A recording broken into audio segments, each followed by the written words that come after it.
अभी तक हमें मुगलों के बारे में पढ़ाया जाता था। उन्होंने भारत में बहुत विकास किया है और वो बहुत ही धर्मनिरपेक्ष शासक थे। मैं आपसे पूछना चाहता हूं, यदि कोई आक्रांता हमारे घर में जबरदस्ती घुसकर उसको पेंट करा के हमें गुलाम बना के जबरदस्ती रहने लगे, तो क्या आप बर्दाश्त करेंगे? यही किया था इन लुटेरों ने। लूट का माल इकट्ठा करने के लिए अपने महल बनाए, वे अपनी अय्याशी की निशानी ताजमहल बनाया। लेकिन उठाकर जब हम देखते हैं किसानों का इतिहास, तो पता चलता है मुगल साम्राज्य में किसानों का सांस लेना भी दूभर था। ऐसा कोई जुल्म, ऐसा कोई अत्याचार नहीं था जो मुगलों द्वारा किसानों पर ना किया गया हो। 10-10 गुना लगान, मुसलमान न होने के नाते हिंदुओं पर थोपा जाने वाला जजिया टैक्स, महसूल टैक्स यानी अपनी फसलों को अनाज मंडी में लाकर बेचने का टैक्स, हिफाजती टैक्स यानी सुरक्षा कर। अगर फसल तैयार हो जाए तो किसी किसान की हिम्मत नहीं थी कि वो अपने खून पसीने से खड़ी की गई फसल को काट ले। मुगल सेनाएं किसानों के तमाम खेतों में आकर घेर लिया करती थी। किसानों के घर पहुंचने से पहले वो अनाज मुगलों के खजानों में भर दिया जाता था। केवल मुट्ठी भर अनाज किसानों के लिए छोड़ा जाता था। अपने शाही महलों में सोने और चांदी के तारों से सिले कपड़े पहनकर बैठने वाले मुगल बादशाह हरम में पुलाव और मुर्ग मुसल्लम के मजे लूटते थे। और किसानों का यह हाल था कि वो अपने मासूम बच्चों के लिए 2 वक्त की रोटी भी नहीं जुटा पाते थे। मुगलों द्वारा किसानों की फसलों पर अधिकार जमाने का कारण केवल ये था कि किसानों को दबाकर और कुचल कर रखा जाए, ताकि वो मुगल साम्राज्य के विरुद्ध किसी प्रकार की कोई आवाज न उठा सके। इसके पीछे मुगलों का यह भी षड्यंत्र था कि जाट किसान के कृषि उद्योग से इतने अमीर और शक्तिशाली न हो जाए कि वो मुगल साम्राज्य के विरोध में अपने हलों की तलवारें बनाकर उनके विरुद्ध खड़े हो जाए। मुगल बादशाह ये अच्छी तरह जानते थे कि भारत में जाट मार्शल कौम है, स्वाभिमानी वीर योद्धा है। इसलिए जाटों को कुचलकर उनके हाथ पैर काट कर रखना ही अच्छा है, वरना ये मुगल साम्राज्य को उखाड़ कर फेंक देंगे। लेकिन जुल्म बढ़ता गया और हद से बढ़ता गया। यहां साहिर का एक मिसरा मुझे याद आता है, जुल्म हद से बढ़ जाए तो मिट जाता है। फिर वो समय भी आया कि घाव पर घाव सहने वाले जाट किसान मुगलों के सामने पूरी शिद्दत और आक्रोश के साथ उबल पड़े। भूखे व हिंदू धर्मरक्षक जाटों में अपनी मातृभूमि पर मरने मिटने की ज्वाला एक प्रचंड रूप के साथ भड़क उठी। यही वो आग थी जिसने भारत में वो वीर जाट योद्धा पैदा किए, जिन्होंने मुगल साम्राज्य के ताबूत में आखिरी कील ठोक दी।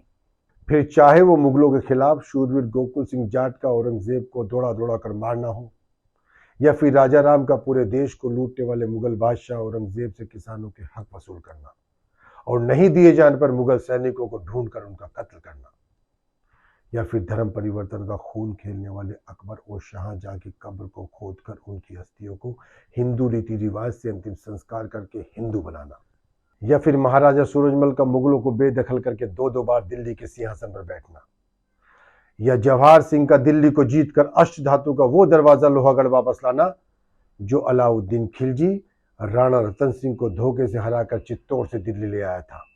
आज फिर से समझना होगा हम जाटों और किसानों को कि हमें किसके हाथ मजबूत करने हैं, हमें किसके साथ खड़ा होना है, हमें किस सरकार को चुनना है, हमें किसके अनुयायियों के पीछे चलना है। वो जो मुगलों की तरह देश को चलाना चाहते हैं, जो सदियों से हम पर अत्याचार करते आए हैं, जिन्होंने हमेशा जाटों को अपना गुलाम बनाने की कोशिश की है, जो हमेशा जाटों का नरसंहार करते चले आए, या फिर वो जो वीर गोकुला, राजा राम, महाराजा सूरजमल से प्रेरणा लेते हैं। अभी ज्यादा दिन नहीं हुए हैं, 300 साल ही बीते होंगे जब अब्दाली ने जाट हिंदुओं के सिरों की कीमत 2-2 आने लगा दी थी। तब कौन सी हिंदू मुस्लिम एकता की बुनियाद रखी जा रही थी? जब अब्दाली हिंदू महिलाओं को कैद करके, जिनमें जाट महिलाएं भी शामिल थी, काबुल और कांधार ले जा रहा था, तब कौन सी गंगा और जमुनी तहजीब की नींव रखी जा रही थी? जाट स्वाभिमान तब होगा जब आप महाराजा सूरजमल की तरह सोचोगे, जिन्होंने अब्दाली की चुनौती से अपने राज्य की ही नहीं पूरे उत्तर भारत के हिंदुओं की सुरक्षा की थी। पानीपत की तीसरी लड़ाई में किसी विवाद की वजह से मराठों और जाटों के रास्ते अलग हो गए थे, और इसकी कीमत हिंदुओं को मथुरा की बर्बादी के रूप में उठानी पड़ी थी। लेकिन आपसे अपील है कि अब हिंदुत्ववादी ताकतों से आप अपने रास्तों को अलग मत कीजिए। वरना आज नहीं तो कल फिर पानीपत झेलना पड़ेगा, फिर किसी अफगानी सुलेमानी के हाथों उत्तर भारत को नेस्तनाबूद होना पड़ेगा। मेरा यह मानना है कि यह कोई सामान्य चुनाव नहीं है, ये भारतीय संस्कृति और हिंदू धर्म के जीवन और मरण का प्रश्न है। और आज की तारीख में हिंदुओं की किसी भी जाति का बढ़ जाना सीधे सीधे भारत में मौजूद जिहादी ताकतों का सशक्तिकरण करना है और देश में गजवाए हिंद का दरवाजा खोलना है। मुझे पता है कि हमारी याददाश्त बहुत कमजोर है, लेकिन आप ये तो नहीं भूले होंगे कि टीपू सुल्तान ने साल में 52 दिन आने वाले जुम्मे की वजह से होली पर रोक लगवा दी थी, रामलीला में लाउड स्पीकर लगाने पर रोक लगवा दी थी, जब कावड़ यात्रियों पर लाठियां बरसाई जाती थी। मित्रों, मतदान से पहले अपने दादाजी के पैर छूकर ये जरूर पूछना कि क्या कभी किसी सरकार ने उनके खाते में सीधे पैसे भेजे हैं।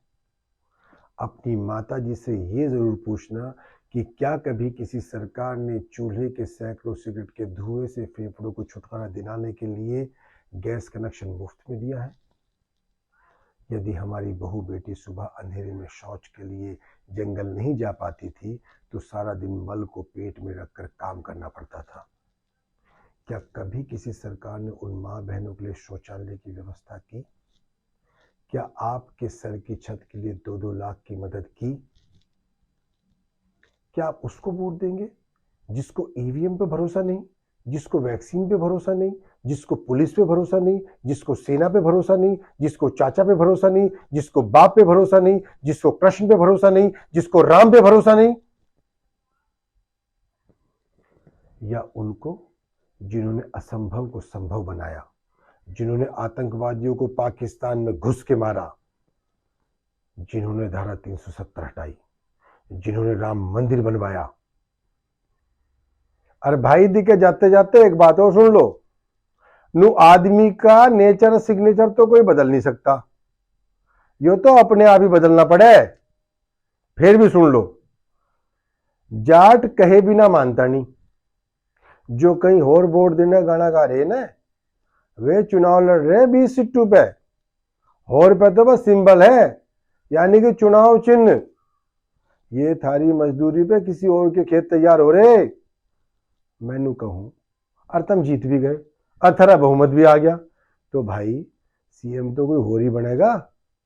और जिब तुम रह जाइयो ताली पीटते, फिर कटेगी प्याज बिरयानी के लिए और फिर फिरियो उई उई करते। राम राम।